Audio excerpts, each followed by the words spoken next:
Hello guys, welcome back to another episode of Cook and Wine. Thank you for watching, for subscribing. I see all your comments, especially the ones where you guys are always doubting if I'm a lawyer. It's okay guys, you doubt my law degree, but today I have a very special guest. Today we have a real lawyer because you know how I see how you're all on Twitter like, are you a real lawyer? Are you a real lawyer? Anyway, so to answer most of your questions, because I know you guys have been seeing me posting about abortion, talking about the Medical Services Amendment Act, today we have a real lawyer. We have Anesu Chirisa, who's a human rights advocate, who's also the National Director of the Women and Law in Southern Africa.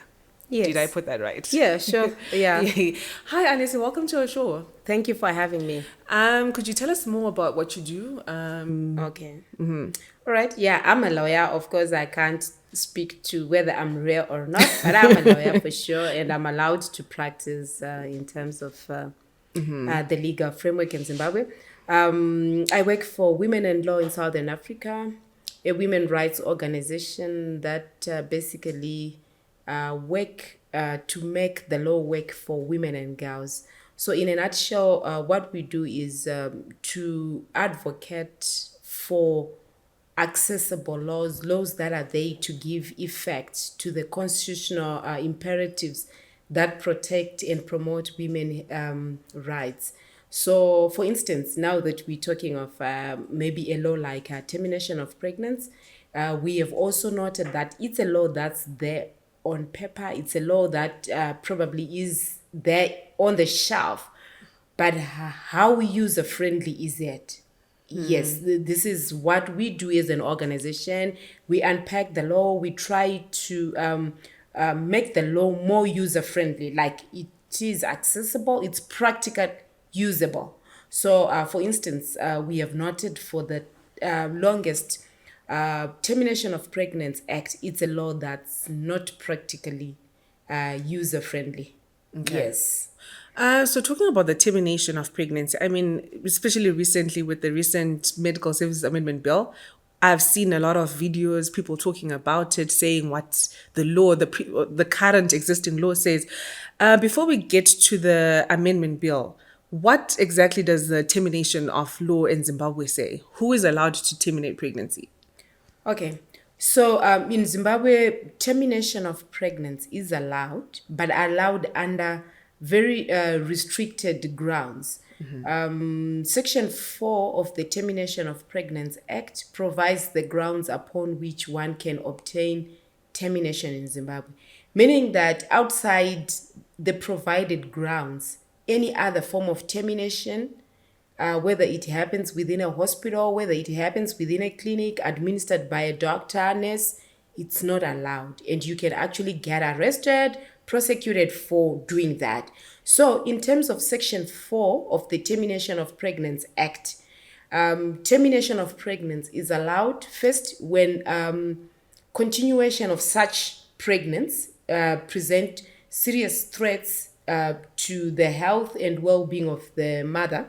Secondly, when the baby or the embryo, rather it may be the fetus, is going to have serious physical challenges in terms of their well-being physically, deformities, etc., that probably if they are to be born like that, they will not be able to live an ordinary and normal life. And then the last and very controversial one, it's as a result of unlawful sexual intercourse. So unlawful sexual intercourse is already defined in the Act. Unlawful sexual intercourse includes rape and incest, but rape which doesn't occur within the marriage setup, meaning that Really? I didn't know that. Yes. So rape, what it means, it's sexual intercourse without obtaining informed and competent consent. Okay. Yes. So when two people are married, there is a criminal offense called marital rape. Marital rape, it's the husband rapes the wife.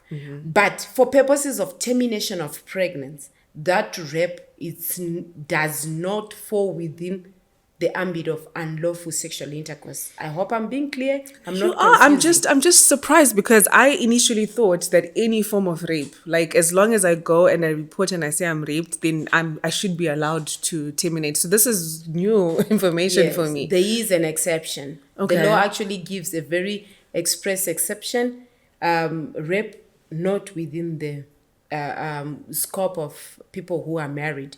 And also the other ground, it's incest. Incest, it's where sexually intercourse takes place between two people who are closely related by blood. There's a certain degree of, relatedness that's prohibited in terms of the law. So within that scope, you can then go and apply to have the pregnancy terminated. Okay, so today I really want to talk about minors, children below the age of 18. Because the assumption is anyone below the age of 18 is raped. Am I correct? Yes, because prior, the age of consent, it speaks to one's capacity to say yes. So the age of consent has been uplifted from 16 to 18. So what it says is anyone below the age of 18 as a girl cannot say yes to a sexual intercourse. Yes. But still within that framework, there is also what is called Romeo and Juliet clause or exemption, which is the clause in age, like if the relationship or the sexual intercourse takes place between two people who have an age gap of 3 years, like maybe the young man is 17, the girl is 14, that in itself may not be immediately be an offense that's prosecuted. Like they have to seek the consent of the Attorney General. Oh, okay. The Prosecutor General. The Prosecutor General before they can prosecute. Okay, so does it mean that if the sexual encounter happens, like you said, somebody who's between the ages of 17 and 14, is the girl allowed to access termination of pregnancy or they're not? It's not considered? So termination of pregnancy, it's only allowable when the act is unlawful sexual intercourse. Okay. So for it to qualify as unlawful sexual intercourse, as the act then goes on to give out, the person who's the complainant must deposit to an affidavit to say that indeed this was unlawful. They have already made reports or they have made a complaint. Okay. Yes, maybe the starting point being a report made to the police. Okay. Yes. So even if I'll give you a simple scenario in the Zimbabwean community. Maybe you have a 14-year-old girl, she sleeps with a guy who's 17 years old, right? And then maybe her parents catches her and then she claims it was rape. And then she goes to the court and says, the parent says, no, we want an abortion, my child was raped. Yes. In that situation. It is possible. So actually between this age gap, there are two scenarios. It could be straight out rape, like like Rio Binya. This is a young man who's 17. They prey on a maybe 13-year-old girl and then forcibly put himself in, and then she gets pregnant. That's it can be straight out rape. And then the scenario that the law is trying to protect, it's where this is kind of childhood sweetheart activities where you say, yes, we were having an affair. They don't really comprehend the consequences, but they were sleeping together. It's different. Okay. Yeah. So if it is the former, like the first instance where it's a straight out, you don't know me, we have never had a sexual relationship, like we dating, it still remains unlawful sexual intercourse in the form that there was never any form of consent. Okay.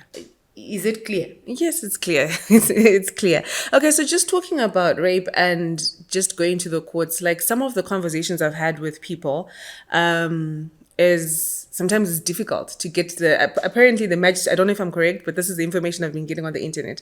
The magistrate is supposed to give you a certificate, but correct. The process, yes, there has to be a rape conviction, which sometimes doesn't happen. People have, some of the rape survivors or rape victims, what they say is the process sometimes is too long. Okay. So I just want to understand, what is the process from the moment for example, I walk into the police station to actually getting, especially for children, to actually getting that certificate to say, okay, now you can go and, Okay. terminate the pregnancy. Yeah. So the law doesn't really provide it in a manner that requires conviction.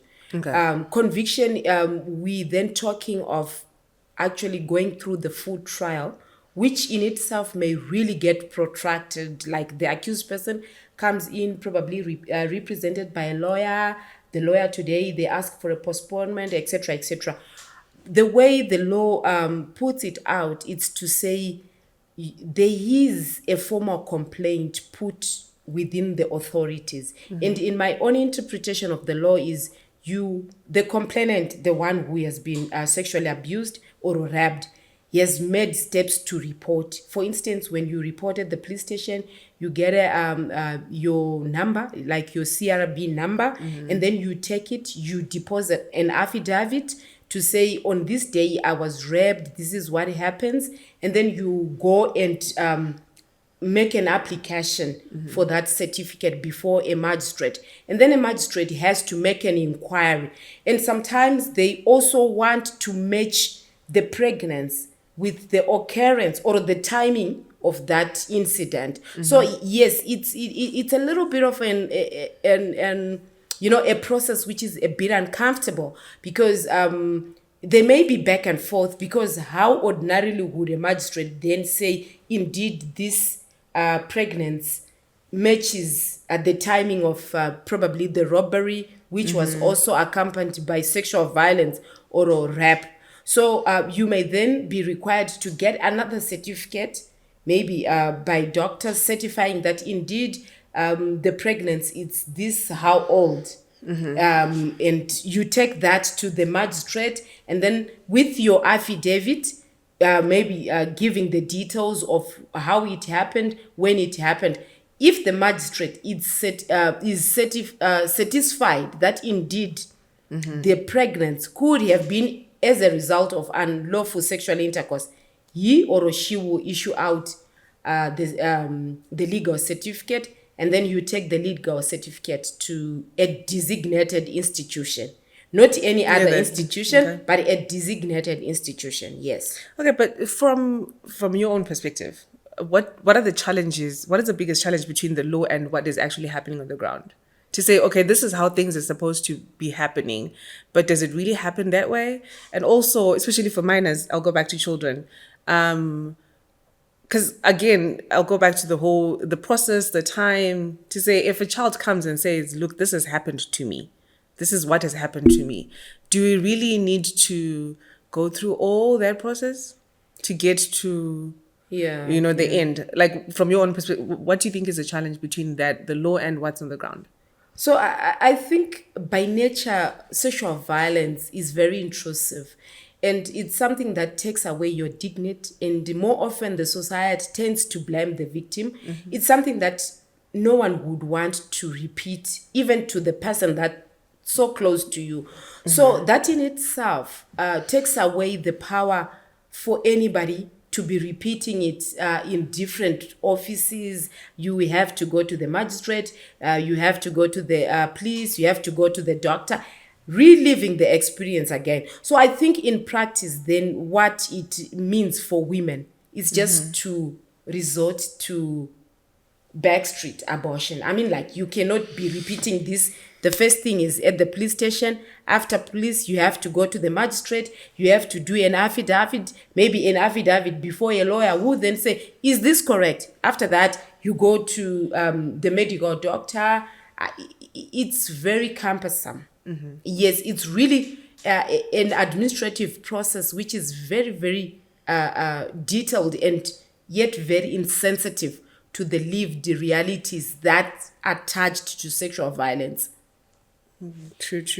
Is there any difference to the way these cases are handled in terms of an adult and a child, or it's just the same thing? So maybe one thing that I really have to emphasize here is the law does not protect anyone because of age. Like you will not get preferential treatment because you are a minor. I mean, in terms of accessing abortion, the law is not alive to age, let me say. The law is alive to unlawful sexual intercourse. So, coming back to the Romeo and Juliet clauses, if it's not unlawful sexual intercourse, you will not get any termination of pregnancy certificate. So, never mind that you are 14, you are 12, there is no purview under the legal framework to say because you are a minor, you are not able to carry through a pregnancy, a full term, it's not good in terms of your health. No. The law speaks to unlawful sexual intercourse. It doesn't speak to age. So there is no preferential treatment because you are a minor who immediately get a legal certificate. No. Okay, interesting. Coming back to the controversial medical services bill, amendment bill that happened recently, where they removed closed leave-in. Again, I've seen a lot of videos. I've seen a lot of people talking about it. Would you please just help us understand what the bill is and what it meant when it removed closed leave-in from the bill? Okay, yeah. Well, when I speak of that clause, I'll really be very biased because we were the ones who were pushing so much for it. So it's unfortunate it was met with a lot of misconceptions. So what we were trying to do with that clause was just to unpack some of the administrative hurdles that exist within the act or that are there as a result of the procedures that have been laid out. So one, clause 11 never meant to introduce anything new. It was just seeking to make the law more user friendly. For instance, when you are seeking for termination of pregnancy, for the first two reasons, like if it's posing a complication to your health as a woman, if also the baby is very deformed, you need two doctors. And the two doctors must not be working within the same institution. The two doctors then present to the superintendent, who then is the overall say. So that in itself, it's very cumbersome. It's also not very user-friendly in terms of the practical needs. And then secondly, in terms of section B of, paragraph C of section 4 of Termination of Pregnancy Act, which is the ground on unlawful sexual intercourse, that requires the certification by the magistrate. We were then saying that, is that necessary? Let's take away that certification by the magistrate. So this is where the misconception then came along to say now abortion, it's being advocated to be abortion on demand. No, we were simply trying to say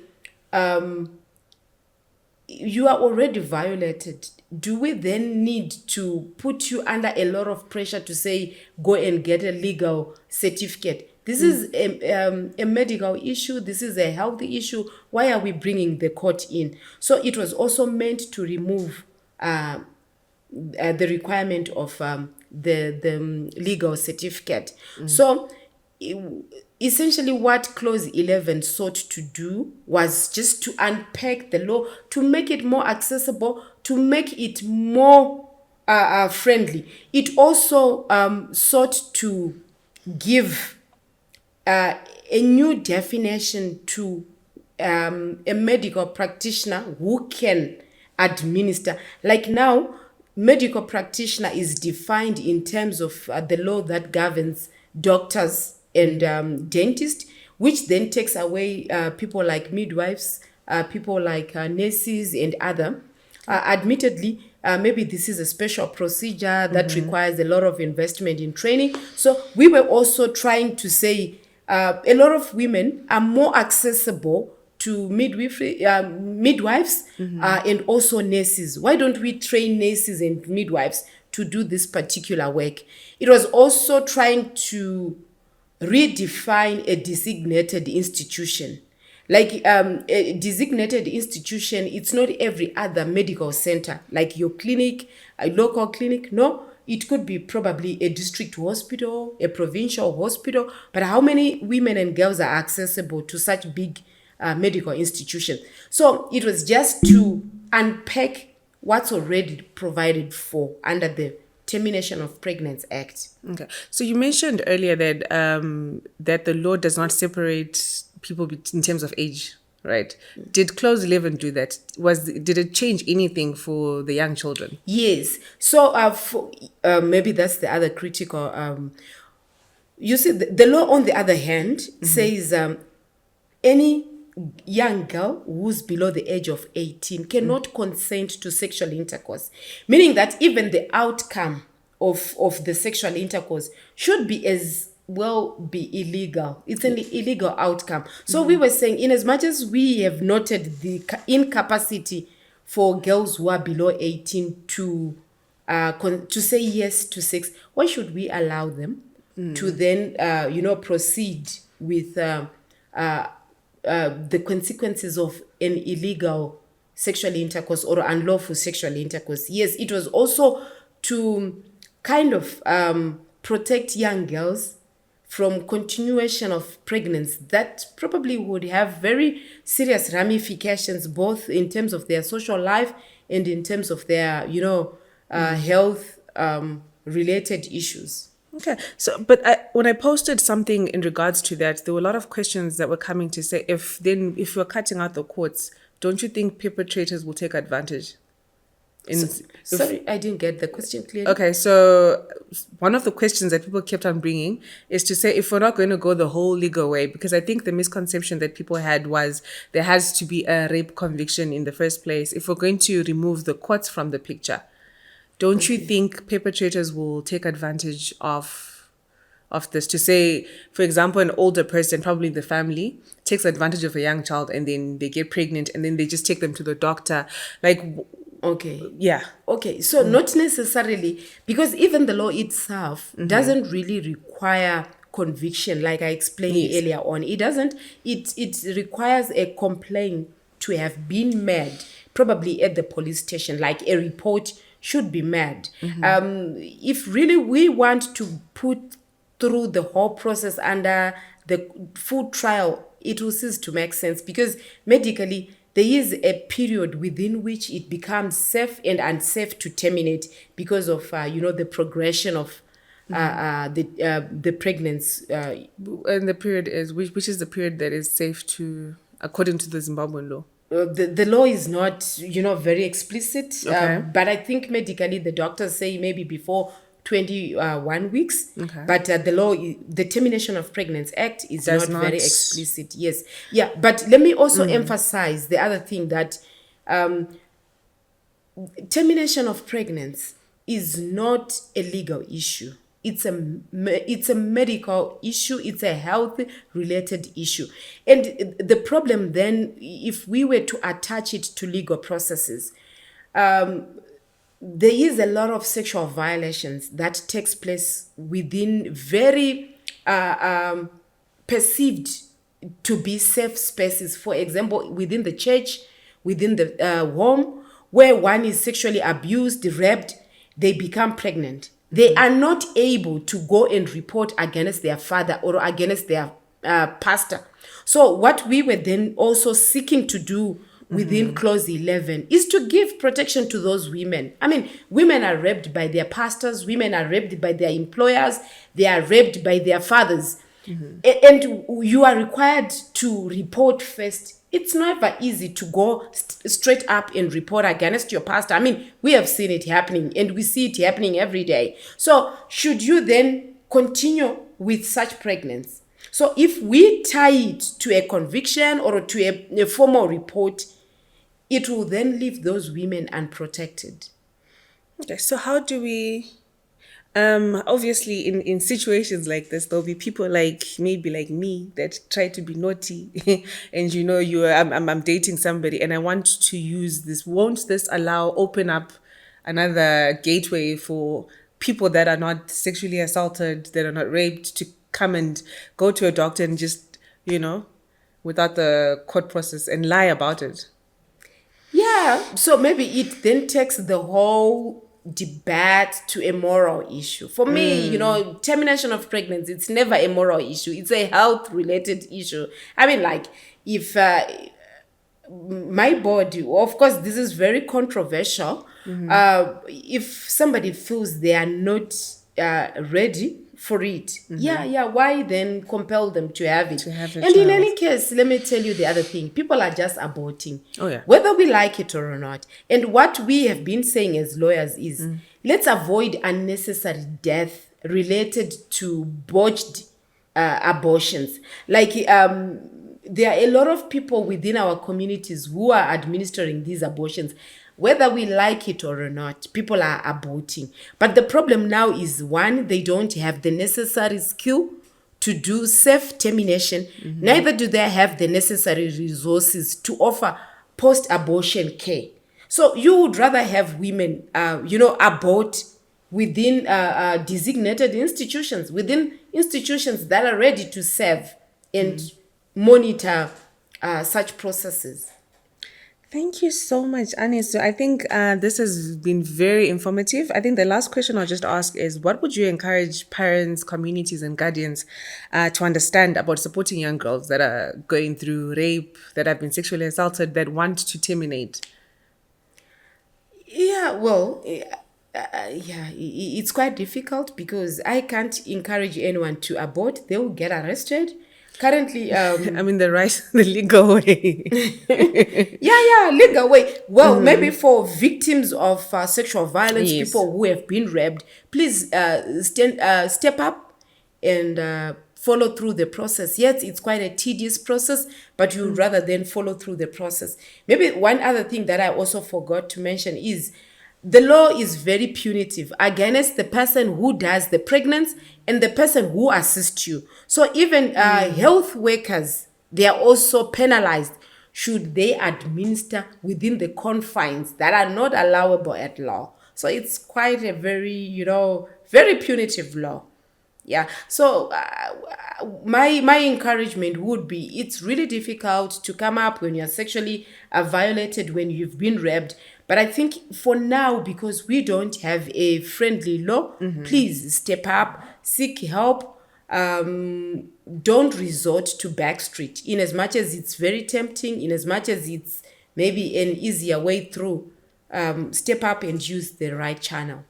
Yeah. Thank you so much, Anesu. Thank you so much for taking your time to come and explain and teach us the law. Guys, don't go, because this was just the first segment. Next segment, we have a midwife just to speak more about termination of pregnancy and just to have a more understanding on abortion.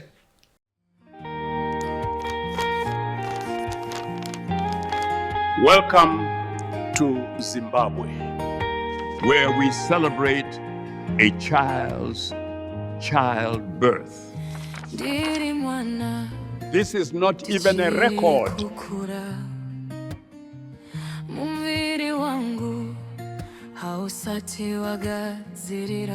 Was this not preventable?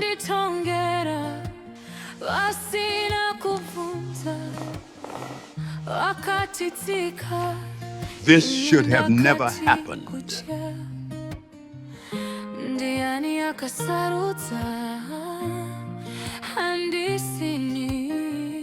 We celebrate the delivery. We applaud survival. But the law forced the pregnancy.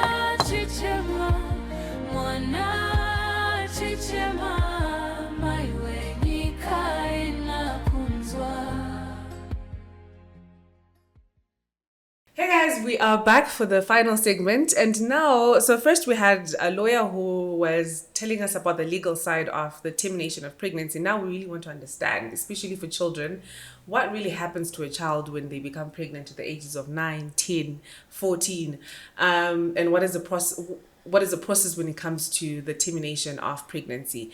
So to help us about that, about those questions, is Rumbidzayi, who is a midwife. Welcome, Rumbidzayi. Thank you for having me. Would you please tell us more about you, what you do?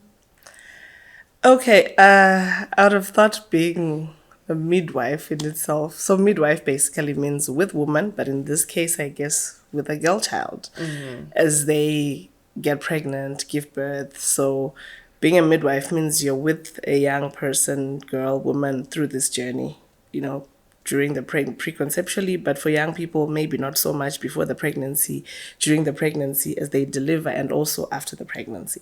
Okay, so a lot of times we've seen these headlines that a 9-year-old child is pregnant, a 10-year-old child is pregnant. And, sometimes we laugh about it because we're just reading headlines. We put our judgments on it because, again, we are just human beings. But what does it really mean to say a child who is 9 years, 10 years, 14 years old is with child? So sadly, we have seen those children in a labor ward, which is the last place you'd ever have expected a child to be, because you'd want a 9-year-old to be in class somewhere, playing a game somewhere. Same for the 10, 14-year-old, they're watching a movie somewhere. But they walk into the labor wards in our hospitals, in our clinics, and they're pregnant. And it's very sad, it's very worrying. But someone somewhere out there has had sex, which definitely, because of the constitution, is unlawful, because they're below the age of 18. They should not be having any sex, but it happens, and sadly they also become pregnant. So once that happens, this fetus will have to be delivered at some point, and that is the job of the midwife who's at this hospital.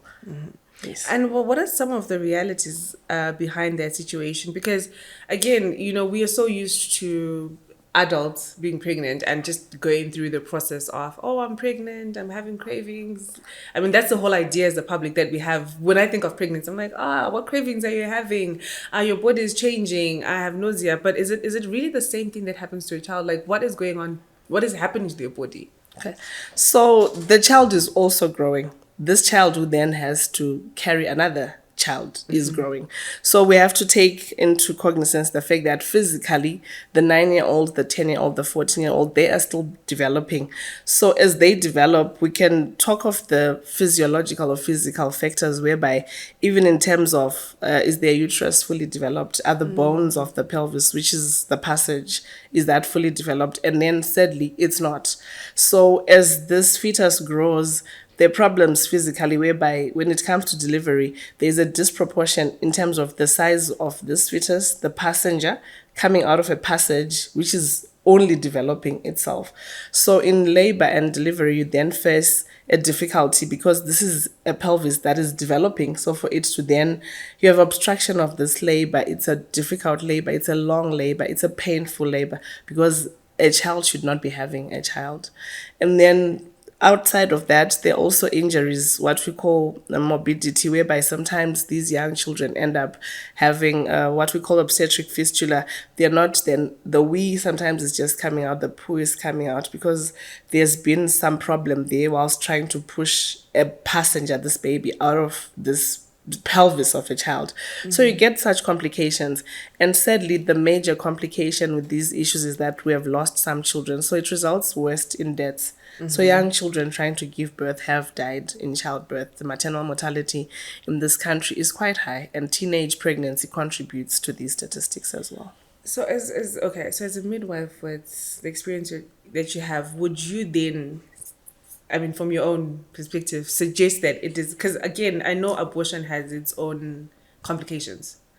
So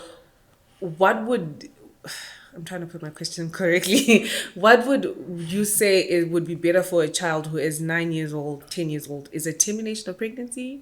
Won't that also affect them physically, like you just mentioned? Or is it carrying the baby to full term? Like, if we're to weigh the two, we can't say they're the same, but at the same time, it's like, Okay. So all things being fair in midwifery, we would prefer that we even prevent this pregnancy in the first place. Oh, yes, definitely. So if people acknowledge the fact that once a child that age, if we had services that were easily accessible, if the community, the families allowed this child to maybe report, once a child that age has had sex, within the first 3 days to maybe even 5 days, we can prevent by giving what we call post contraceptive. The contraceptive the morning after people commonly refer to. So for starters, prevention in the first place would be key. If it's a sexual abuse, you will appreciate there's a lot of #72, please just report early, please report early, so that by reporting early, so even for people that are listening out there, if a child happens to have sex, it's a mistake, whatever it is, we don't judge, but there should be access to say, can we give this child something, contraception, to prevent pregnancy?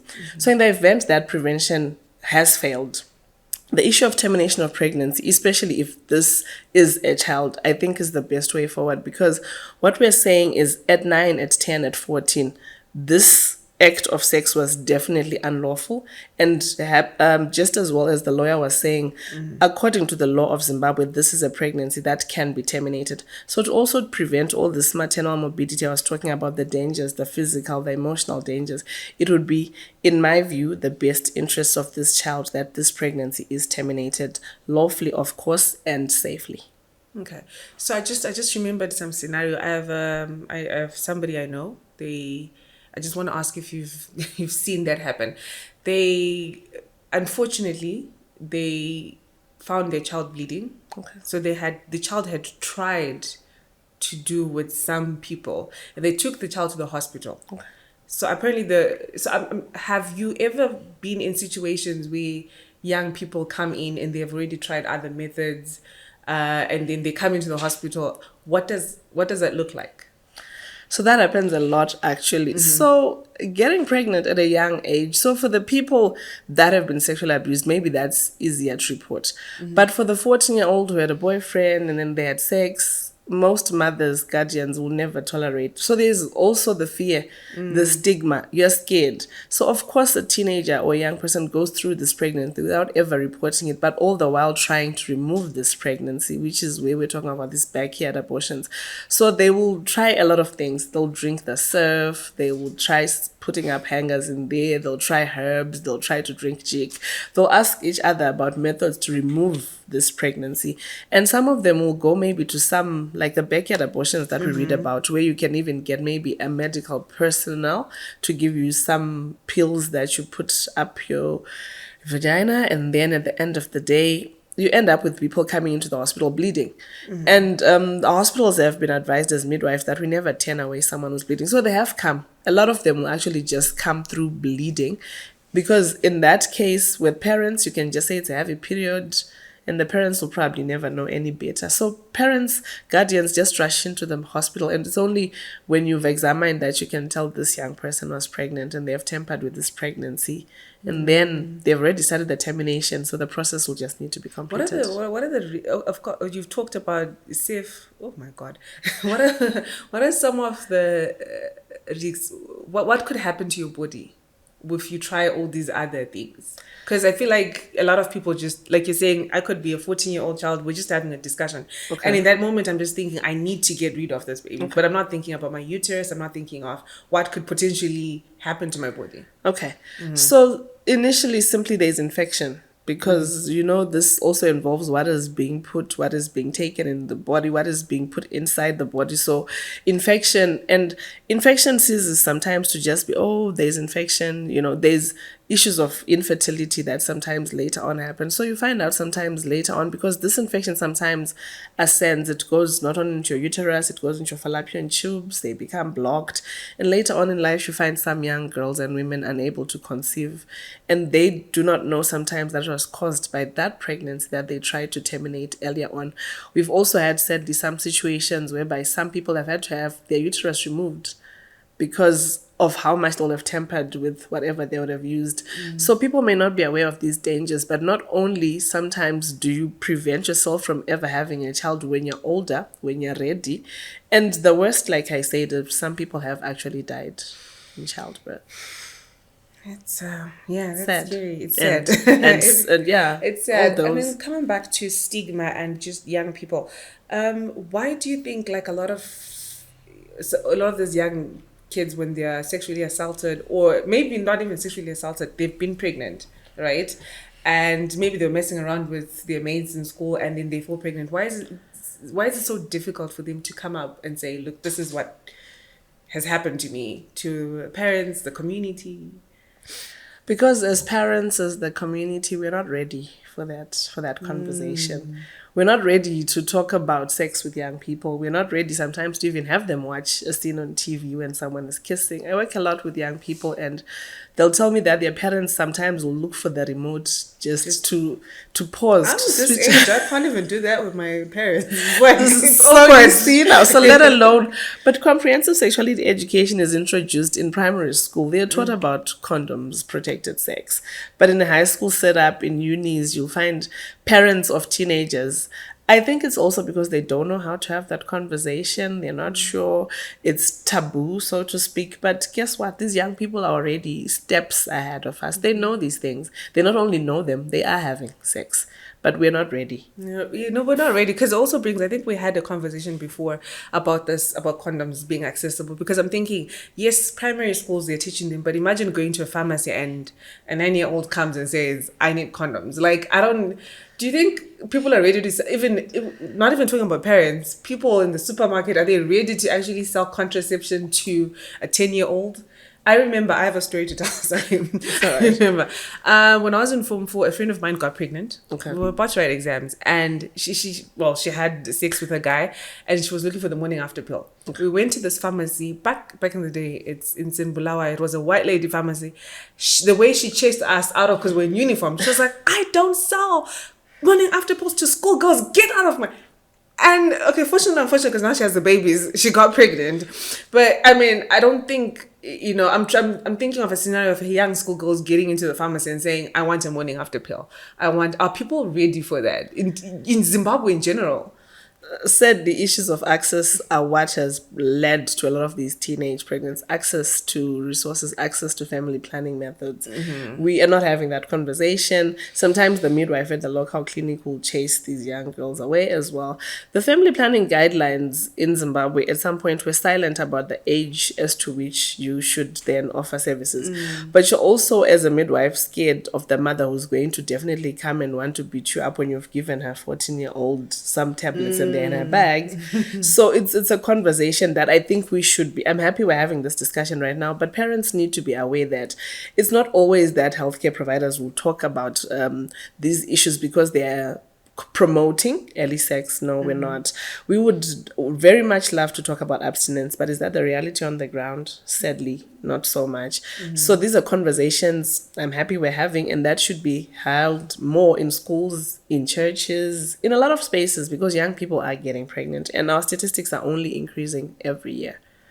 Okay, so just going back to the conversation I had with the lawyer earlier on in terms of, allowing midwives and what do you think about people that say, I'm a midwife, I'm a doctor, but I'm not comfortable because of my beliefs?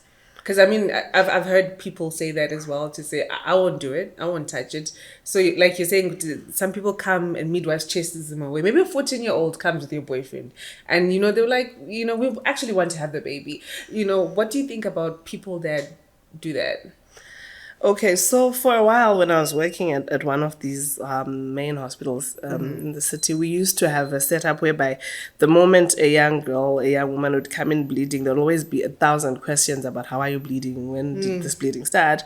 And we then noted that women stopped coming to the clinics. So as part of our training to be nurses and midwives, we've now been taught to say, you don't turn away pregnant women. It's actually, if anything, there's even access to free maternity care in some of these government hospitals, just to encourage women to say, come through. So we also can't move away from people's rights, that they have a right and they have their beliefs, they have their values, regardless of them being midwives. They may not feel okay with it. But what we're mandated today is, if you are not comfortable, at least find someone who's going to do it, because you hardly ever will work in isolation in a hospital setup. So maybe Mary is not comfortable, but Rumbidzayi may be comfortable. So find the next midwife, find the next doctor. At least at the end of the day, we need to offer the service. So we cannot then force people to do what they do not want to do, because it's a free world as we see it. So yes, midwives and doctors do have their religious beliefs, and some people strongly believe they can never ever offer a termination, and it's okay, but at least can they strongly find the next person who can offer that service. Okay. Yes. So just going back to the law a bit, just touching on I just want to hear your own thoughts on it. Okay. To say, okay, yes, we are saying that if you're a minor, you should have the right or access to termination of pregnancy. Just to I don't want to say educate, but just to kind of encourage parents to understand. I know you mentioned you talked about the physical aspect of it, also in the mental health side of it, because again, like I mentioned, pregnancy is, from my friends that I've seen, it's a whole 9 months of adults go through a lot. It is a So in terms of like mental health, what would you say about that to encourage the community that are against it, to say children should not, abortion is because there are people that are adamant to say abortion is a sin, it's a bad thing, you're killing a baby. It's a sin. They just don't even want to hear about it. But what would you say about that? I think those people also need to consider that in this conversation, we're talking about children. So we're talking about the children that are having children. So yes, people, like I said, each to their own, they can have their beliefs and values, but you brought in the mental health, the mental health aspect of it. So there's all emotions, there's fear, there's anxiety, there's depression, sadly. So I think people also have to choose to say, do you then shun this child away, which happens a lot in the families. Families are going to be disappointed. So when you're 14-year-old who you've probably been paying to go to the school, you're sacrificing a lot, gets pregnant, you will of course be disappointed. We cannot take that away from the parents. But if they could then, as a community, as the school, as the church, then find it to then say, you know what, so this child made a mistake. That is for those children that have not been raped, because we also have to consider that some are sexually abused, some are not. So there has to be room to say, you know what, let's provide counseling for these people. Let's understand them, because those long months when you're an old person are difficult, let alone when you're a child. They're very difficult. You're sad. They cry. They're also maybe initially trying to hide this pregnancy. So imagine living with the secret under the roof of your parents. You're tying your belly. You can't vomit. You cannot have nausea. You cannot have cravings. So that in itself is a lot.